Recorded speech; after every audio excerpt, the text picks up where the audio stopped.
problema É assim mesmo. É assim mesmo? É. Se acostumou. Então tá. Vai ficando. Muito prazer em conhecer todos vocês, viu? Eu sou professora lá da São Lucas, meu nome é Nayara, eu sou médica, me formei em 2019 e agora estou aqui com vocês, me iniciando a matéria de dermatologia. Geralmente, os alunos têm um pouco de receio com o estudo dessa matéria, porque é um pouco maçante e parece que é tudo igual. E na prática é tudo igual mesmo. A gente acha que não tem diferença entre as lesões. Às vezes a gente vai precisar solicitar exames complementares, porque muitas vezes só de olhar para a lesão a gente não vai conseguir ter certeza do diagnóstico. E isso é normal.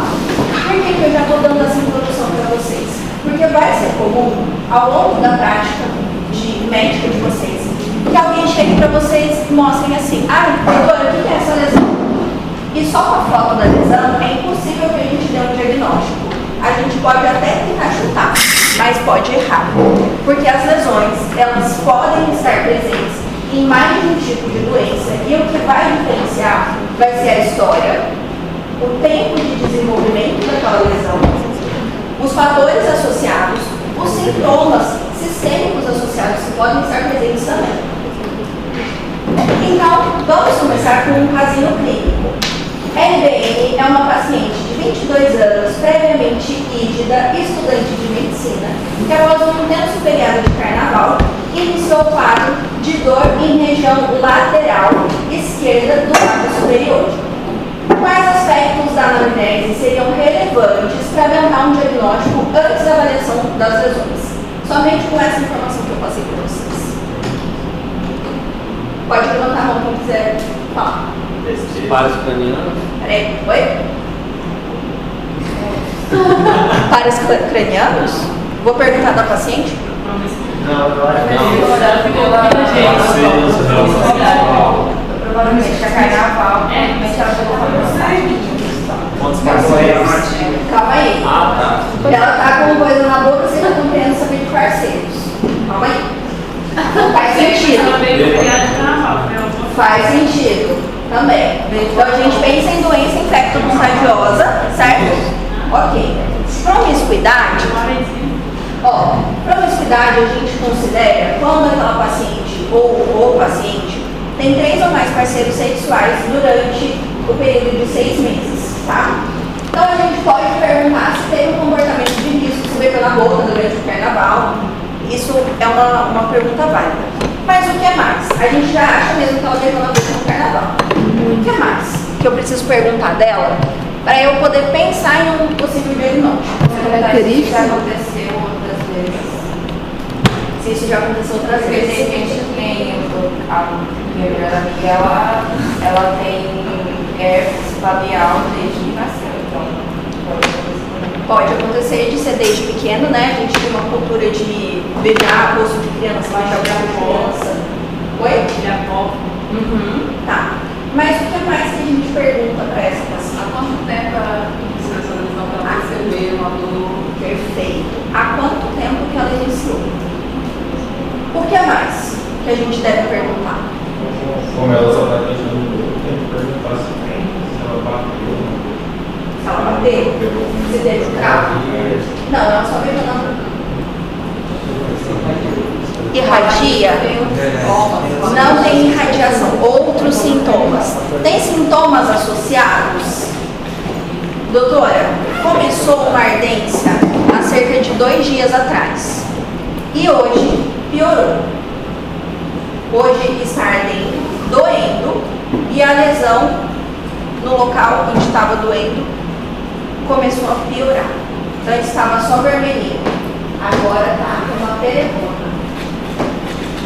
Pensa em algum diagnóstico antes de ver a lesão? Herpes. Concordo. Por que herpes? pela característica de tipo começou a arder antes e agora já está com uma erupção. Porque normalmente ela vai criar bolinha, história e fica Pródromos, tá? A herpes, ela pode se apresentar com pródromos de ardência e aumento de sensibilidade no local. Por isso que a evolução da lesão é tão importante. Há quanto tempo, sintomas associados e como foi a evolução até o presente momento. A paciente pode ter desencadeado, pode ter apresentado um quadro de uma lesão súbita. Olha, eu dormi e acordei dessa forma. A gente pensa em uma coisa. Agora não. 2 dias atrás começou a arder, ficou vermelho ontem e hoje está dessa forma. Descrevam a lesão elementar.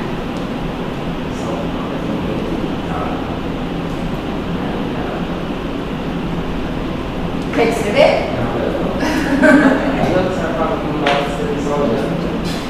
Não dá para descrever só olhando, disse que não dá para dar diagnóstico só batendo o olho sem história. A gente já tem história, agora a gente está fazendo o exame físico.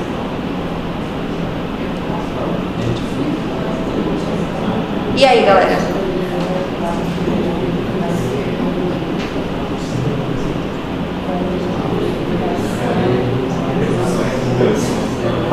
Pode tentar, se tiver errado, não tem problema. Ó, a colega. Identifico lesão do lado superior do lado esquerdo. Edema. Tá, e aí eu descreveria do jeito mais horrível possível, com elevação, com a lesão toda elevada, início de parece Processo infeccioso. porque tá amarelinha, as bolinhas, é porque eu não sei escrever. Olha, lembrando que quando a gente descreve a lesão elementar, a gente ainda está na parte do exame físico. Se eu falar que tem características de processo infeccioso, ok, é uma percepção minha, mas isso não entra na descrição ainda da lesão elementar. Alguém mais quer complementar? Bordas elevadas? É só na borda ou a lesão toda que está elevada? Oi? Oi?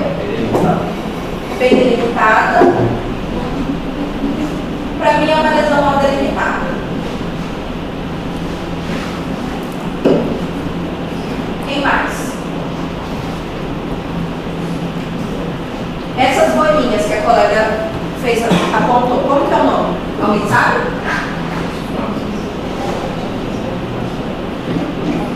Nome da bolha? Ó, professora, por favor. Pápula. Quase. Qual é a característica da pápula? Oi? Não. É o contrário. A pápula, ela é sólida. Foi quase. Eu quero o contrário de pápula. Se a pápula é sólida, quem que ele? Quase. A classificação da bolha é de acordo com o tamanho.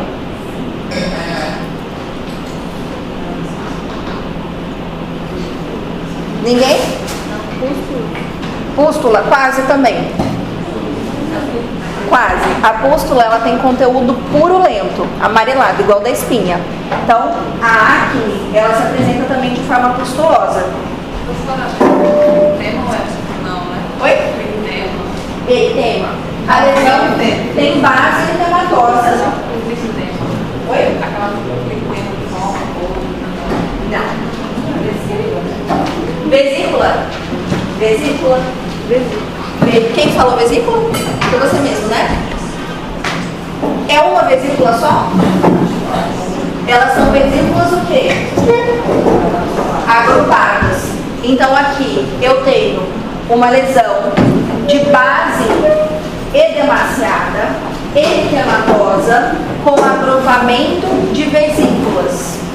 E eu posso colocar também no meu exame físico que é uma lesão herpetiforme. Estou falando que é herpes no exame? Não, estou falando que tem forma de herpes. E existem doenças que cursam com essa mesma apresentação clínica. Por exemplo, a dermatite herpetiforme que a gente vê na doença celíaca. Já estudaram sobre isso? Já viram dermatite herpetiforme?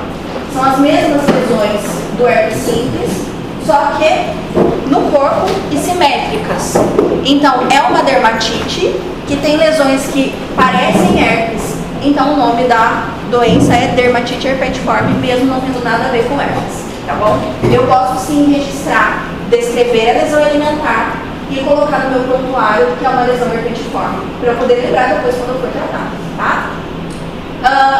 Quando a gente descreve a lesão alimentar, isso facilita para a gente o diagnóstico, tá? Então, se eu penso base demasiada, eritematosa, com agrupamento de vesículas, eu penso em herpes. Agrupamento de vesículas em cacho de uva, eu sempre vou pensar em herpes simples, tá? Se for respeitando o dermátomo e outras regiões do corpo, a gente também pode pensar em herpes zoster, porque a lesão alimentar também é similar, tá? Então vamos lá, gente. Um panorama geral sobre a pele. A pele é o maior órgão do nosso corpo e ela é constituída por 3 camadas: a epiderme, a derme e o tecido celular subcutâneo, que é o panículo adiposo. A pele tem função de revestimento, de termorregulação e é o nosso meio de contato com o ambiente. É somente através da pele que a gente vai ter contato com as sensações trazidas pelo ambiente, do tato, da sensação de calor também, ok? Uma coisa muito importante é que a pele ela é um bom indicador de saúde geral daquele paciente. Então, provavelmente vocês já tiveram a oportunidade de fazer estágio em campo dentro do hospital.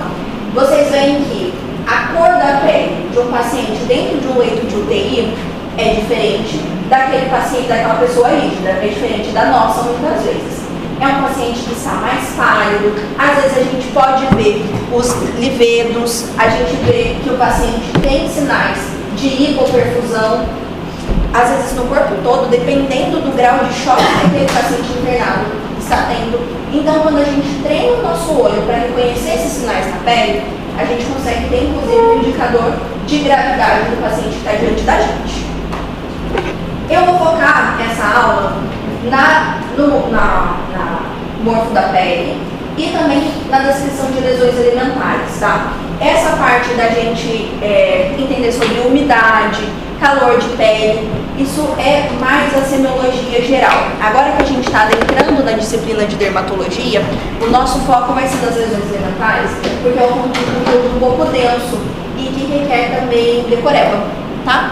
Nesse primeiro momento, vocês vão decorar o que vai caracterizar cada lesão alimentar, até que vai chegar um momento que isso já vai estar medular para vocês.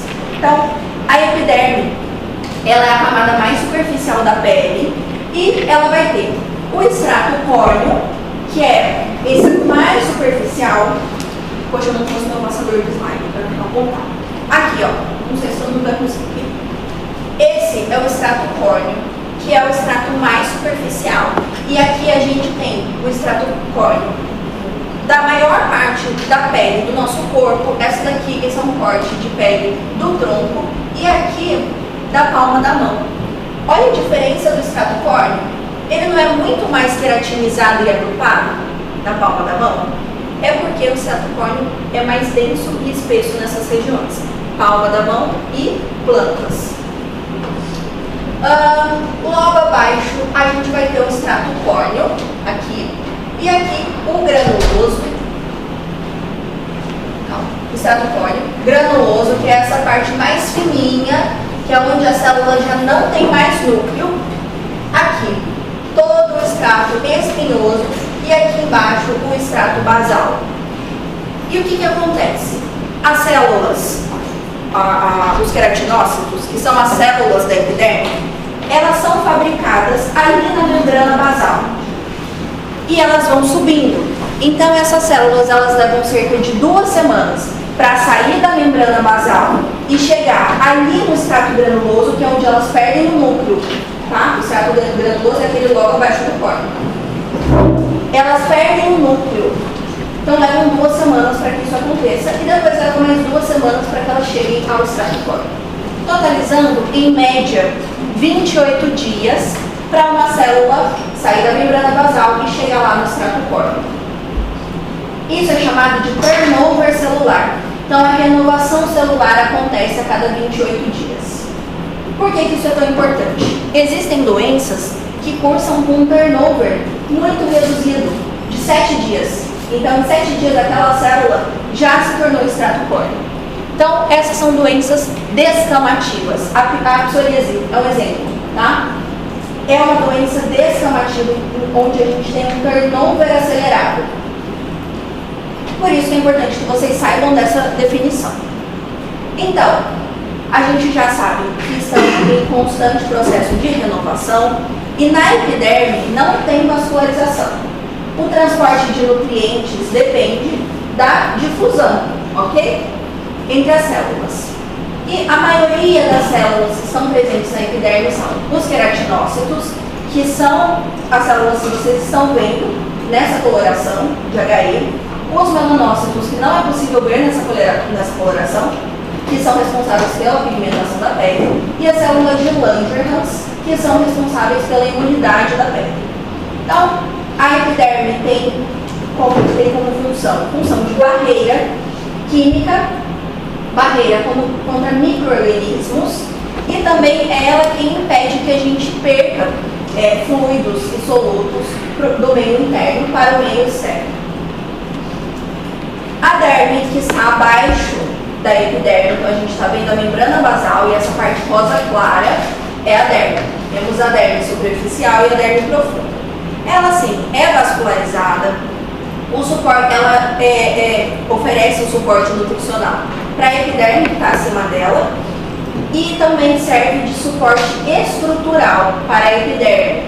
Então, a derme ela é composta por fibroblastos, macrófagos, células dendríticas dérmicas e é composta também por um gel de mucopolissacarídeos sustentado por uma matriz fibrosa que contém muito colágeno e elastina. Então, o colágeno da nossa pele está todo na derme.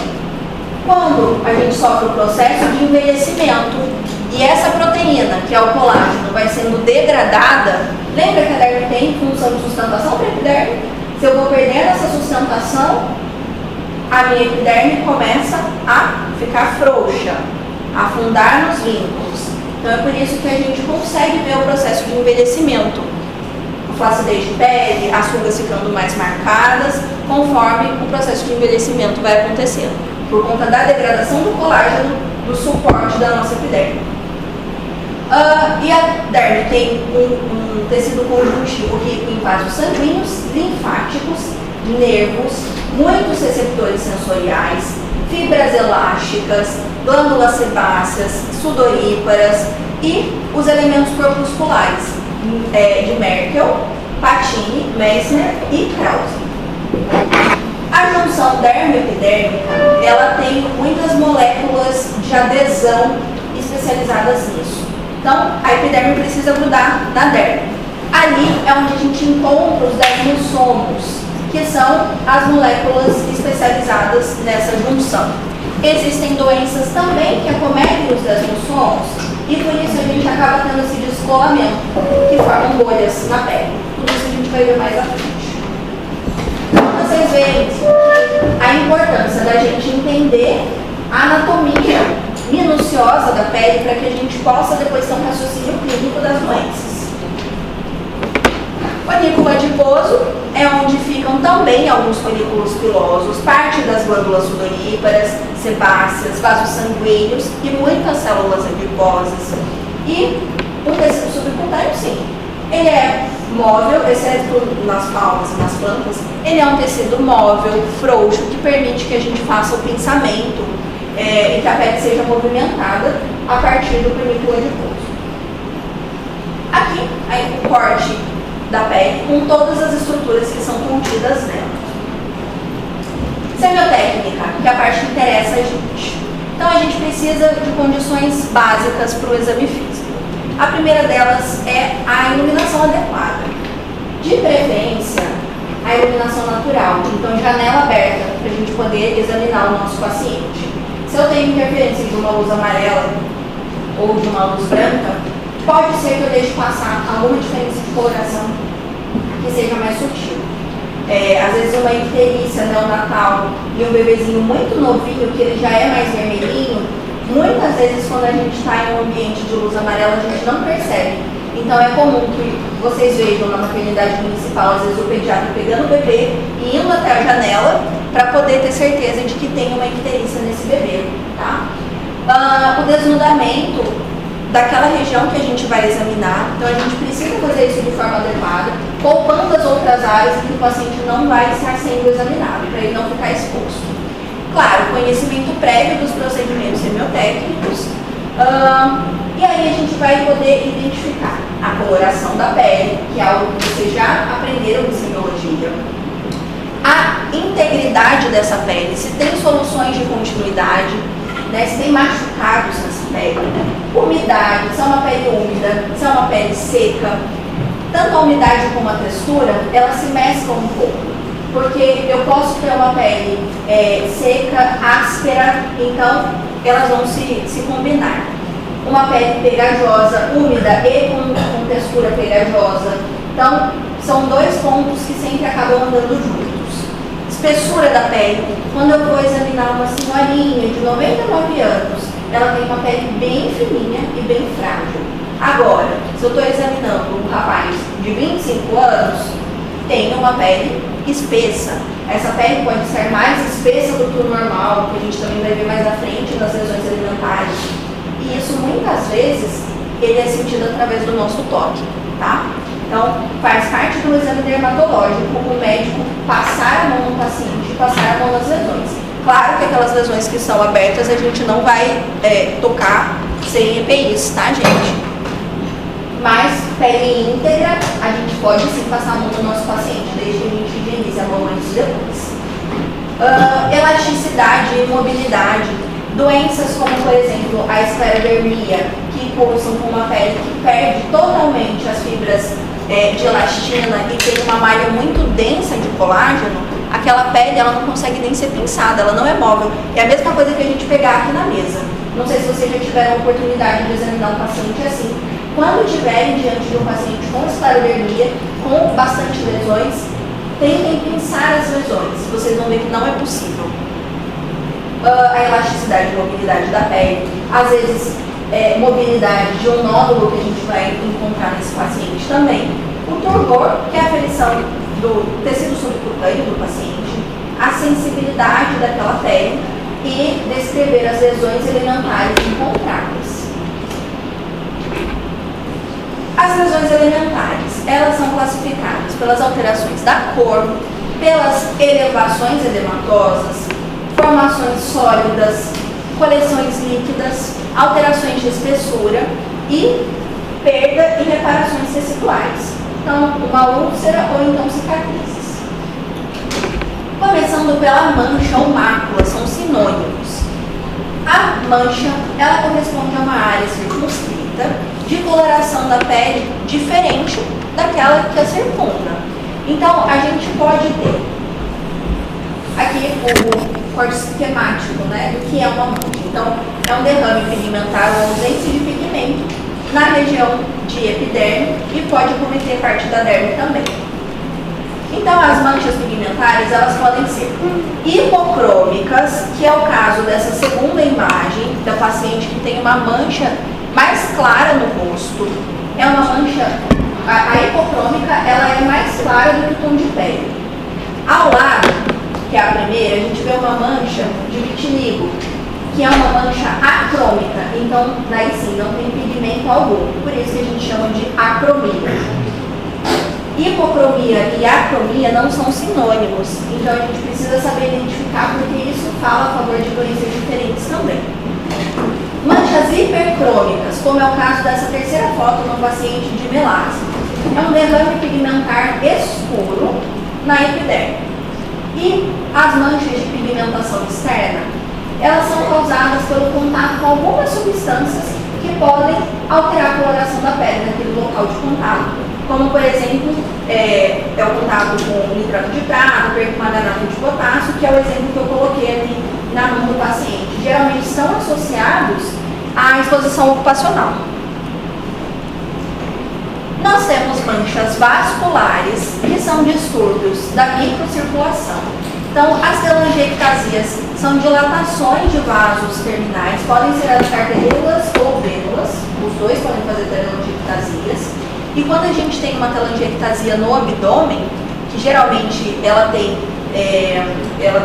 aquele formato de aranha, ganha também o nome de aranhas vasculares, tá?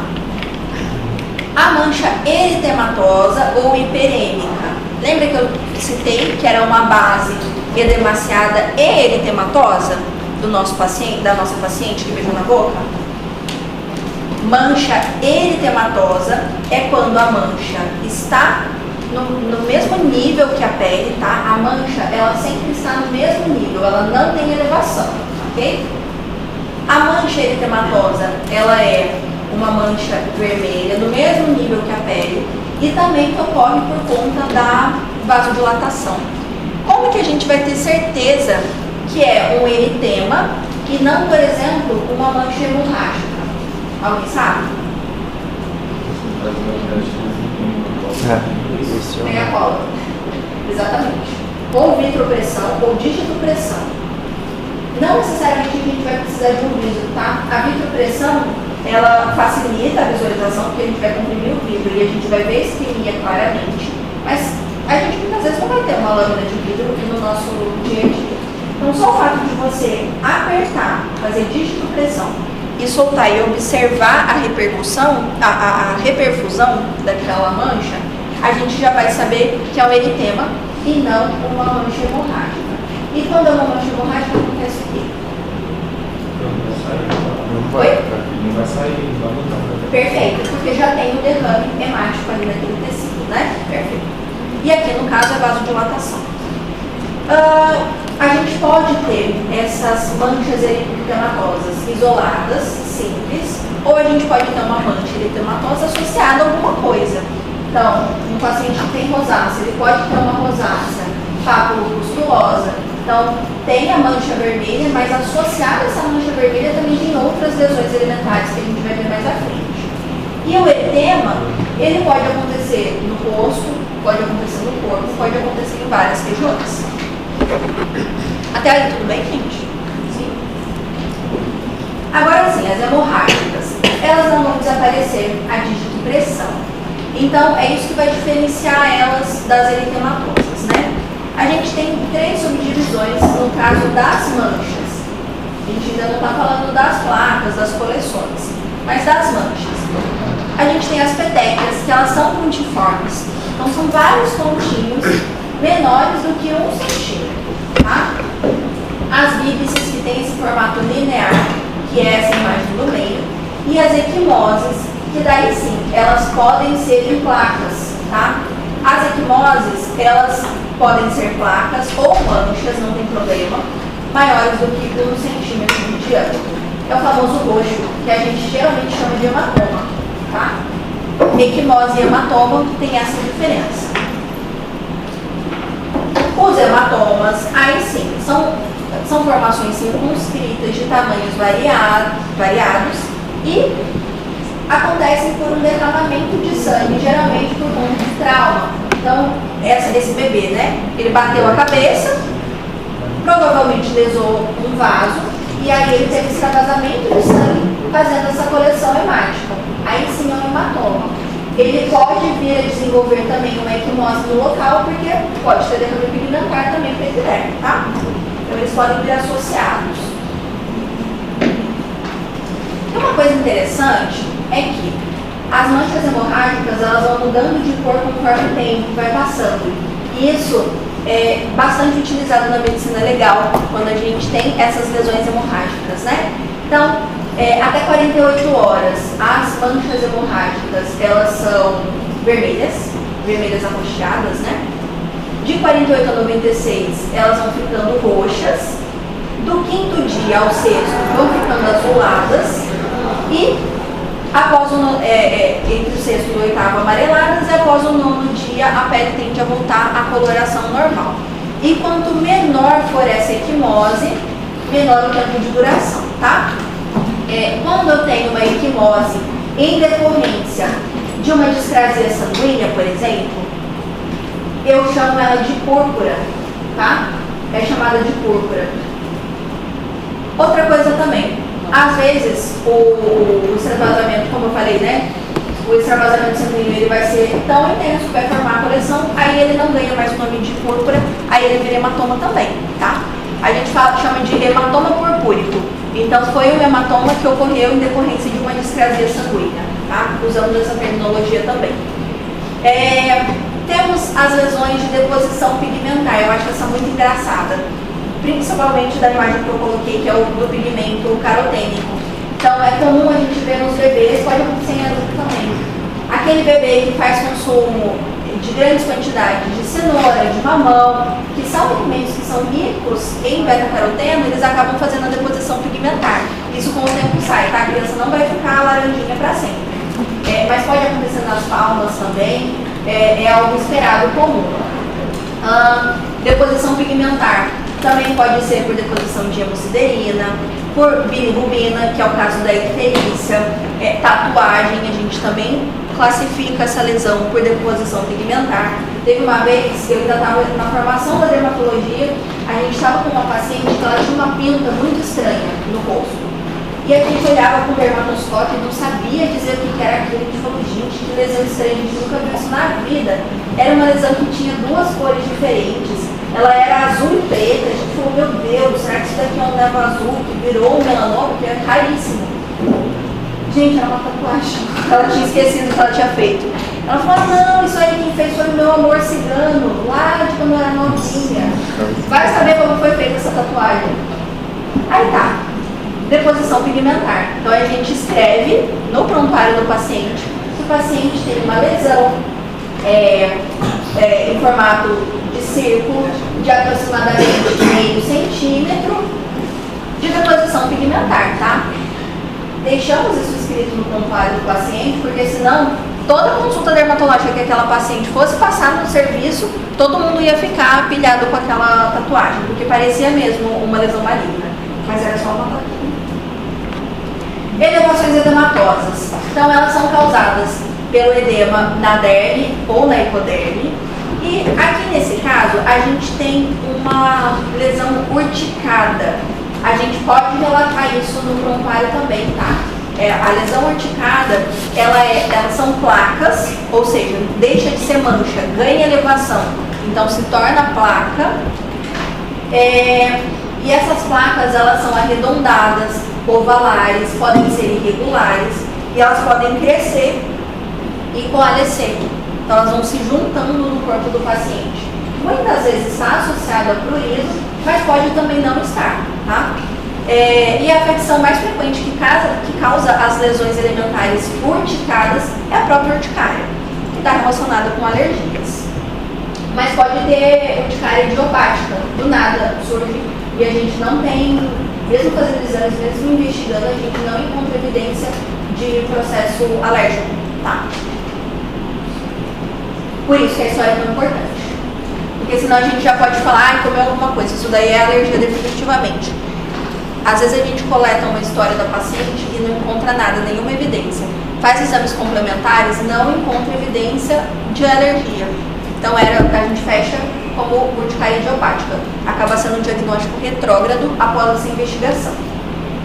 As formações sólidas. Agora sim, as pápulas. As pápulas, elas são elevações sólidas de até 1 centímetro, tá? Então aqui, olha, no primeiro exemplo, na primeira foto, a gente tem uma pápula. Provavelmente um carcinoma basocelular que se inicia dessa forma, uma pápula bem pequenininha, brilhosa. Temos os tubérculos, que já é essa segunda imagem. Os tubérculos são elevações sólidas de diâmetro maior do que 1 centímetro, tá? O tubérculo ele pode ser ou mole ou firme. E aqui ao lado a gente tem uma imagem esquemática de como que é o tubérculo dentro da pele. Geralmente ele está ali na junção dermo-epidérmica ou acomete somente o epidérmico. Os nódulos são as formações sólidas localizadas na derme, tá? Aí sim, ele está mais profundo. Tem gente que confunde tubérculo com nódulo e chama tudo de nódulo. Não. O tubérculo ele é superficial. Ele está ali na epiderme, no máximo na junção dermo-epidérmica. O nódulo já é mais profundo. Ele está na hipoderme. Na derme. Está na derme. Ele é mais palpável do que visível, a depender do tamanho desse nódulo. E temos também as gomas. As gomas são as nodosidades. Quando a gente tem muitos nódulos naquele paciente, a gente chama de nodosidades, tá? As gomas são nodosidades que tendem a ser mais amolecidas e podem ulcerar. Então, se eu tenho um nódulo molenguinho, a gente já chama de goma, tá? Podem ser dolorosas, podem não ser dolorosas, podem vir associados de sinais cogísticos, de equimoses, de telangiectasias ou não. As vegetações, essa parte feia da dermato, né? Para mim, vegetação e dermatozoonose são as piores coisas que existem. As vegetações, elas são lesões sólidas. Isso daí parece um queijo gratinado, né? Mas não tem mas não tem a consistência. Não tem a consistência do queijo gratinado. Às vezes pode ter, tá? Mas geralmente não tem. Gente, a gente precisa usar essas associações. Infelizmente, as associações são bem com comida mesmo da dermatologia. Exemplo, um pênfigo que perde a bolha tem aspecto de bife cru e às vezes tem cheiro de bife cru. E isso é descrito. Então a gente precisa ter um pouquinho de estômago forte. Você tem que ter. Eu tô grávida e não tô vomitando. Vamos lá. As vegetações, elas são lesões sólidas, salientes, geralmente em formato de couve-flor, que elas podem até ter consistência mole ou não, e elas são em maior quantidade. Geralmente a gente vê isso na blastomicose, na cronoblastomicose, doença de Jorge Lobo, são doenças que cursam com vegetações. E a gente tem também algumas verrugas virais que também elas formam vegetação. Às vezes bem pequenininho, a gente precisa olhar com o dermatoscópio, e olhando no dermatoscópio a gente vê uma couve-flor, que daí sim, ela é bem sólida, que são aquelas lesões verrucosas vegetantes. Leishmaniose também, às vezes tuberculose, granuloma venéreo, são todas doenças que cursam dessa forma. E quando a camada córnea é bem mais espessa e a vegetação é bem endurecida, aí o nome é verrucosidade. Então essa verruga que tem um aspecto de couve-flor, ela também pode ser descrita como verrucosidade. Coleções líquidas, elas vão incluir vesículas, que foi o que vocês citaram, no caso da herpes, bolhas, pústulas, abscessos e o hematoma também, que é uma coleção líquida que tem sangue dentro. Então a vesícula, ela contém dentro dela líquido e é um diâmetro de até 1 centímetro, tá? As vesículas, geralmente, elas vão ter um líquido hialino, podem ter um líquido amarelado e podem ser vesículas com conteúdo hemático também. Se tiver pus dentro da vesícula, aí ela já muda de nome. Ela deixa de ser vesícula e passa a se chamar pústula, tá? Lembrando que a vesícula e a pústula, elas têm até 1 centímetro. Mais do que isso, aí já ganha outro nome. No caso do conteúdo purulento, se tiver mais do que 1 centímetro, já pode ser chamado de abscesso, tá? E a bolha, ela tem mais do que 1 centímetro. E a gente tem, basicamente, assim, tem mais tipos de bolhas. Mas basicamente são 2 tipos, os mais comuns. A gente tem a bolha epidérmica, estão vendo essa primeira? Que está bem ali embaixo do extrato córneo. A bolha epidérmica é aquela bolha mais frouxa, porque ela está bem superficial. E a bolha que já está mais profunda, que já está dérmica, ela é uma bolha um pouco mais tensa. E isso tem a ver com as doenças que desencadeiam aquela bolha. Então, exemplo, se eu tenho, por exemplo, um pênfigo que vai afetar ali os desmossomos, lembra que faz a junção dermo-epidérmica? Eu posso ter uma bolha dérmica, que fica ali na junção dermo-epidérmica, porque se solta dermo e epiderme, esse espaço morto vai entrar o que? Ar? Não. Aquele muco de polissacarídeos que compõe a derme, ele vai ser acumulado ali, vai formar a bolha, tá? Se tiver rompimento de vaso, pode ter conteúdo hemático dentro também. Ali, ao lado, a gente vê que tem um pouco de conteúdo hemático também naquelas bolhas.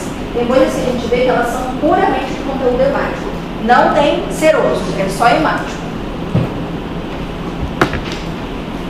A As coleções líquidas, daí já purulentas, a pústula, como eu falei, que a gente vai ver na acne, que é o mais comum, tá?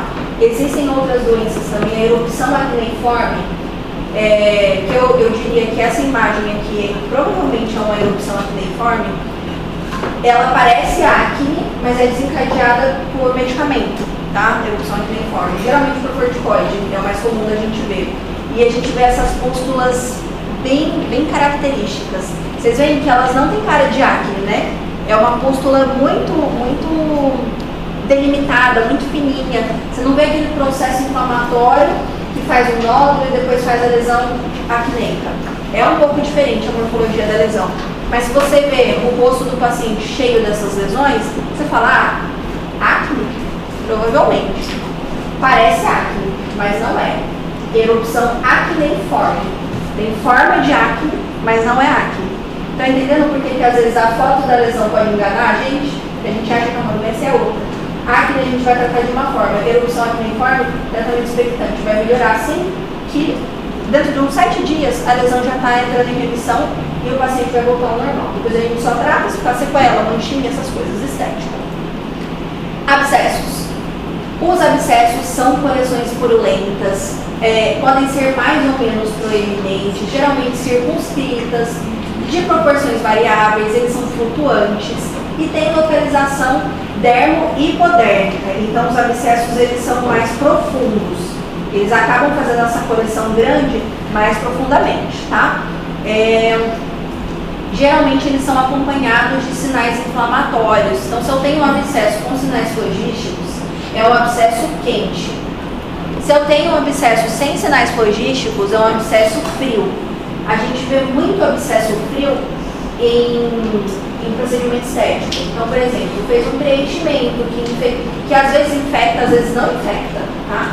Às vezes o preenchimento ele só desencadeou um processo inflamatório autoimune e aí fez um pus estéril. A gente aspira esse pus, manda para análise e vem estéril, não tem crescimento bacteriano. Então, nesse caso, é um abscesso frio. Já vi também prótese de silicone. Quando eu era interna, a gente participou de uma cirurgia dessas. A paciente estava com a mama muito assimétrica. Uma estava normal e a outra estava toda assimétrica. Aí, durante a cirurgia, para poder resolver a complicação, um abscesso gigantesco. Então, foi drenado todo esse abscesso, lavado, e era um abscesso estéril e frio. Não tinha nenhum sinal flogístico. Podia ser uma coleção líquida, qualquer, uma coleção elástica, ou como foi, era um abscesso, era pus estéril. As doenças comuns que a gente vai ver abscesso, a gente vê mais o quente, tá? O frio está mais relacionado a esses procedimentos. Pelo menos dentro da minha área, o que eu mais vejo é com procedimento estético. O que é comum da gente encontrar abscesso? Furunculose. Então, a gente vai ter ali um folículo piloso que inflamou, e aí essa inflamação infectou, essa infecção foi adentrando os tecidos mais profundos, porque lembra, a foliculite, ela é superficial, ela fica ali no máximo na derme. O abscesso, ele ultrapassa a derme, ele chega no fornícula adiposo, então ele é mais profundo, justamente para conseguir crescer, né? Dentro da derme e epiderme não consegue crescer muito esse processo infeccioso. Agora, no tecido subcutâneo, que é frouxo, que é móvel, a gente pode ter grandes abscessos, grandes lojas abscedadas. As alterações de espessura, que são as queratoses, o famoso casco do pé. Pode acontecer de forma patológica também, a gente ter uma hiperqueratose nas mãos ou nos pés também. É uma coisa muito característica. Então você vai ver que a gente faz uma hiperqueratose no pé, se anda muito descalço, dependendo do sapato que usa, mas é pouca. Quando o paciente tem uma deficiência, tem alguma doença que vai fazer uma hiperqueratose, fica duro, gente. O pé inteiro, fica duro a mão inteira, e aí a gente precisa intervir com medicamento queratolítico para poder desprender esses plugs de queratina e para o paciente voltar a ter um extrato córneo mais fino, porque ele fica muito espesso. A gente tem também o espessamento ou infiltração, essa é uma lesão de hanseníase, que pode ser facilmente confundida com outras doenças, com tinea, que é fungo, pode ser confundido com lúpus, porque também tem essa mesma morfologia. O lúpus já é estomativo, mas pode ser confundido com lúpus. Pode ser confundido com um tipo de linfoma chamado micose fungoide, que o nome engana. A gente pega na biópsia micose fungoide, aí você fala fungo. Não, fungoide, parece fungo, mas não é um linfoma de células T, que também cursa com lesões assim. Então, as lesões infiltradas, geralmente, elas vão precisar de biópsia. Se a história clínica não é muito clara, por exemplo, de dermatófito, então, é uma tinea, eu vou precisar investigar, tá? Muitas vezes a gente acaba tendo que fazer biópsia sim. Então, é um aumento da consistência da espessura na pele, ela se mantém depressível, a gente tem uma menor evidência dos sulcos ali na área infiltrada, e geralmente tem os limites imprecisos, tá? Imprecisos. Ainda na alteração de espessura, a gente tem a liquenificação.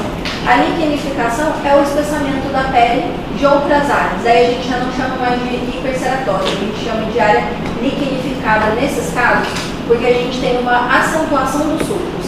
Então eu acabo tendo uma epiderme mais espessa, camada córnea também mais espessa, a cor costuma mudar, costuma ficar mais escuro, castanho escuro. E muitas vezes o líquen, ele se apresenta nos eczemas liquenificados. Então, eu tenho às vezes um processo alérgico, um eczema no local, que por conta desse processo inflamatório crônico, a gente vai tendo um espessamento da pele naquela região, tá? Todos os locais que estão sujeitos à coçadura constante, vai ter um mecanismo de defesa de espessar aquela epiderme, porque está sofrendo atrito e lesão o tempo todo, tá? O líquen ele pode acontecer por conta de coçadura constante ou somente por conta da doença, tá? Eu posso ter um líquen plano, um líquen espinuloso, que é uma doença dermatológica que cursa com essas lesões levantares. Não é secundária a nada, é uma lesão primária. Isso aqui pode ser compartilhado com nós livros? Não necessariamente. A acantose, ela tem um espessamento da camada mais inferior. Geralmente é o extrato espinhoso da acantose que vai ficar maior, tá? Então a gente vê esse aumento dos sulcos, vai ter aumento também pouco, tá? De extrato córneo muito pouco da acantose livres. É mais na dermatopatologia que a gente não vê tanta diferença. Você olhando para essa lesão, você vê que ela é descamativa? Você vê que ela tem umas partezinhas branquinhas? Na acantose a gente já não vê descamação porque o extrato córneo não fica tão espesso, tá? É a camada mais abaixo. Parecido. Esclerose. Lembra que eu dei aquele exemplo da pele que não tem mobilidade? Então, é uma mácula escleroatrófica. Geralmente a gente chama assim, tá? A esclerose é o aumento da consistência da pele, que torna ela mais fina e mais aderente aos planos profundos. Por exemplo, típico é a esclerodermia mesmo. Eu acho que em alguns casos de queimadura a gente também encontra lesões esclerotróficas, mas é mais a esclerodermia mesmo. O edema, como vocês já sabem, acúmulo de líquido no espaço intersticial, aí vai tornar a pele mais lisa, mais brilhante. E o edema, a gente vai avaliar conforme o nosso roteiro de semiologia, tá? Vou colocar os edemas geralmente lá na ectoscopia. Se eu tiver um edema de face, um edema de membros inferiores, pode entrar também exame de membros inferiores, porque já é algo que fala a favor de doença sistêmica e não restrita à pele. Nós temos as atrofias, que é quando a pele vai ficando mais fininha, lisa, translúcida. A gente pode ver isso com o envelhecimento da pele e a gente pode ver também com o uso contínuo de corticoides, tá? Se eu faço um uso contínuo de corticoide tópico naquela região, o corticoide ele tem ação antiproliferativa. Então, vai dificultar a proliferação das minhas células. Eu vou acabar ficando com uma epiderme bem fininha e isso vai causar uma atrofia. Já viram estrias vermelhinhas? É uma pele muito fininha. Já viram estrias causadas pelo uso de corticoide? Alguém já viu? Não? É que é muito clássico. Pelo uso de corticoide, quando a pele fica muito fina. Ela fica até friável. Se você encostar, sangra, já arranca um pedaço da pele. Porque a epiderme é realmente muito fininha e não teve proliferação. E as estrias são linhas de atrofia que podem ser acinzentadas ou avermelhadas. Geralmente associadas ao ganho de volume corporal. Perdas e reparações teciduais. A gente vai ter as escamas. E dentro das escamas a gente tem... eu vou falar que a gente vê mais duas classificações. As foliáceas é aquela que sai a escama toda, sabe? De pele de cobra. O que a gente mais vê nas doenças é a descamação furfurácea. O que é furfurácea? É como se fosse um pozinho. Vocês já viram tireza de escola? Já? Pano branco? Já. Fizeram zileiro? Vocês tiveram essa oportunidade? Não. Zileiro. Zileiro é uma manobra semiológica que a gente passa a unha na tireza versicolor e ela solta um pozinho, uma descamação bem fininha, e é assim que a gente ou fecha o diagnóstico da doença ou então verifica a atividade da doença. Então, é uma descamação furfurácea, como se fosse um pozinho. As laminares, a gente chama de lamelares, tá? No livro estava laminares, eu coloquei, mas as descamações lamelares, elas são aquelas descamações um pouco mais chatas. Já viram psoríase? É mais comum daí, né? Na psoríase, a gente costuma ter descamação lamelar, que ela já é maiorzinha, mais chatinha. São pedaços de descamação de pele. E as foliáceas é um pedaço bem grandão. É uma folha mesmo de descamação, tá? As mais comuns em doença furfurácea são lamelar. Erosão e exulceração. A exulceração é quando a gente tem primeiro uma bolha, por exemplo, ou uma vesícula. Essa vesícula ou essa bolha rompe e fica uma lesão aberta. Isso é chamado de exulceração, tá? O mesmo nome se dá para erosão. É a mesma coisa. A úlcera ou ulceração, aí sim, é a perda delimitada. Tá, uma coisa importante, tá, gente? A exulceração, ela não gera cicatrizes, porque as bolhas estão muito superficiais, ou elas estão na epiderme ou na junção dermo-epidérmica. Não chega na derme profunda, que é onde a gente vai ter processo de neocolagênese, o processo cicatricial, que vai estimular a produção de colágeno, que vai ativar fibroblastos. Então a gente acaba não formando cicatrizes na exulceração por ela ser superficial.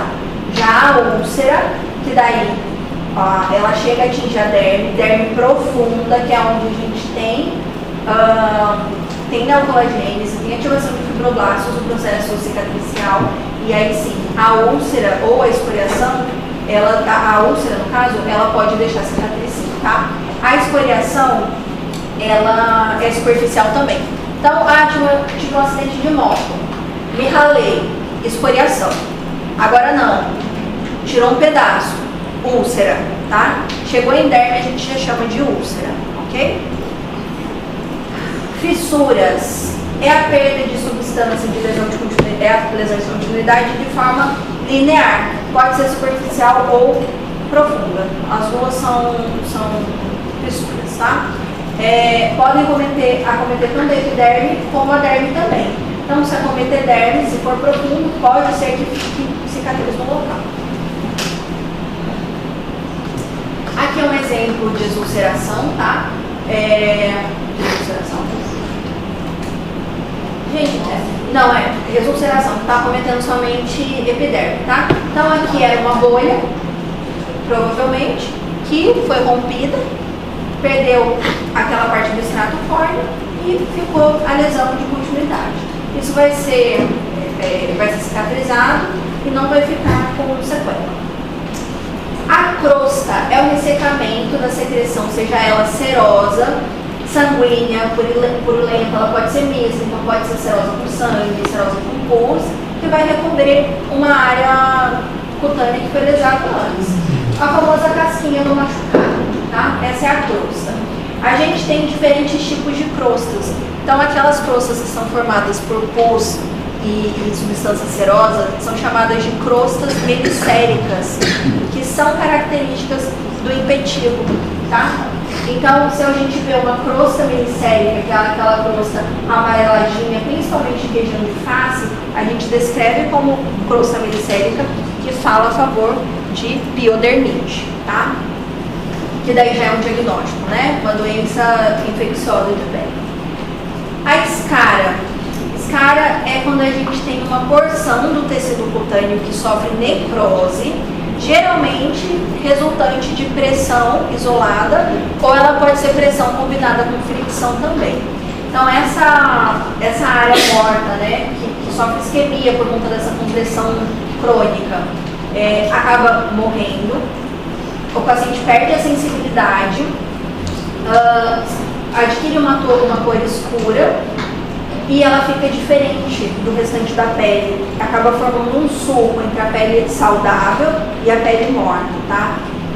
Isso precisa ser retirado, porque senão vai infectar uma área de necrose e aí acaba ficando uma ferida aberta nessa região, até a pele cicatrizar ou não. Muito comum em idosos e pacientes imobilizados, por isso que existem os cuidados de fazer mudança de decúbito a cada 2 horas. A cicatriz é a reposição de tecido que foi destruído, e ela acontece pela proliferação do tecido fibroso ao redor daquela lesão. Então, o tamanho e a forma da cicatriz vai variar de acordo com a lesão e de acordo também com a genética do paciente, tá?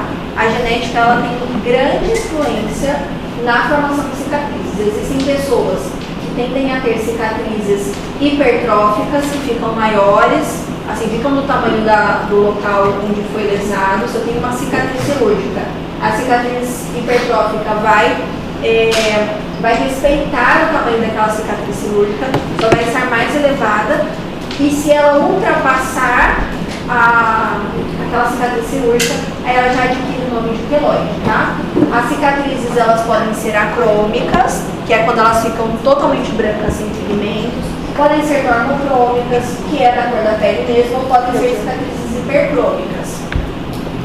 A queloide é uma formação fibrosa rica em colágeno, que é saliente, tem uma consistência firme, geralmente são rosadas e podem ter ramificações curtas, tá? Tem gente que tem queloide de forma espontânea, e aí isso é patológico. Não é incomum que a gente encontre esse tipo de pacientes. Às vezes, teve um pelinho, nem travou, deu uma coçadinha no pelinho, já ativou o processo cicatricial do queloide, tá? Então, esses pacientes é bem delicado, a gente precisa tratar, e é um tratamento difícil, que envolve o uso de corticoide e tudo mais. Pessoal, essa foi a nossa aula sobre lesões elementares. Eu sei que é bastante coisa, mas ao mesmo tempo são só definições simples, tá? Por que é importante que vocês saibam, entendam sobre as lesões elementares? No momento que vocês estiverem diante de um paciente que tem uma lesão, a gente tem que saber escrever corretamente, porque é assim que a gente faz um diagnóstico sindrômico, para daí poder pensar nos diagnósticos diferenciais. Muitas doenças podem causar bolhas. Pode ser queimadura solar, pode ser uma queimadura direta. Eu posso ter bolha no pênfigo, eu posso ter bolha em dermatose coligear, que faz também bolha. Então, dentro do espectro de doenças bolhosas, eu vou saber investigar cada doença. Dentro do espectro de doenças de lesões infiltradas, eu vou poder rastrear os diagnósticos diferenciais. Se eu não souber descrever a minha lesão elementar, eu vou dificultar muito mais o meu diagnóstico. E lembrando que não é só a descrição da lesão elementar que vai nos trazer o diagnóstico. A gente sempre precisa associar a história clínica, como iniciou, tempo de evolução da lesão, sintomas associados. A gente precisa questionar medicamentos em uso, porque a pele, ela é o maior órgão do nosso corpo e é o principal órgão que vai mostrar pra gente, às vezes, reações adversas a fármacos, as farmacodermias. Então, a gente pode ter farmacodermia desde a mais branda até síndrome DREAS, necrose epidermose cutânea, que é uma doença que vai colocar o nosso paciente na UTI. A síndrome DREAS, ela também cursa com bolhas, então a gente pode ficar sem entender. O paciente evoluiu com insuficiência renal, o paciente evoluiu com bolhas no corpo, dispneia, está em uso de oxigênio e era um paciente rígido. Aí a gente foi ver, ele fez uso de vancomicina, que foi quem desencadeou todo o quadro. Então, a gente precisa saber também quais são os medicamentos utilizados para esse paciente. A anamnese, ela é importante de forma completa na dermatologia também. Saber histórico familiar, histórico pessoal, porque muitas vezes eu posso estar diante de um paciente que está com formação de vesículas no corpo, começou vesículas no tórax, não respeita dermato. Que coisa estranha, não tem sintoma associado, só começou dessa forma. Vou rastrear o histórico familiar, descubro que a mãe tem doença celíaca e a dermatite herpetiforme. Quem tem dermatite herpetiforme tem doença celíaca, tá? Ela é considerada um sinal patognomônico da doença. Então, eu já consigo direcionar a minha investigação e o meu tratamento também. Já sei que o tratamento não vai ser dermatológico, o tratamento vai ser com o gastroenterologista e aí a gente vai melhorar a doença da pele, tá bom? Então, estudem, eu gosto que vocês estudem ou pelo corpo, tá? As lesões alimentares, que é o que tem mais informações. E de dermatologia, pode ser pelo Azulay ou pode ser pelo Bolonha. O Bolonha é o que a gente usa na formação da dermatologia, porque ele é muito didático. Então ele tem os esquemas que você entende tudo, você entende muito bem as doenças, tá? Então eu gosto dessas duas referências. O Belda também é um livro muito bacana. Eu achei um pouco mais difícil na parte de estudar, porque quando você quer que ele aprofunde, ele não aprofunda tanto. Aí a gente vem para o Bolonha e ele vai aprofundar naquele tema que vocês precisam entender mais. Tá joia? Ficaram com alguma dúvida? Não? Então tá bom, também vocês essa semana que vem. Não, hoje não.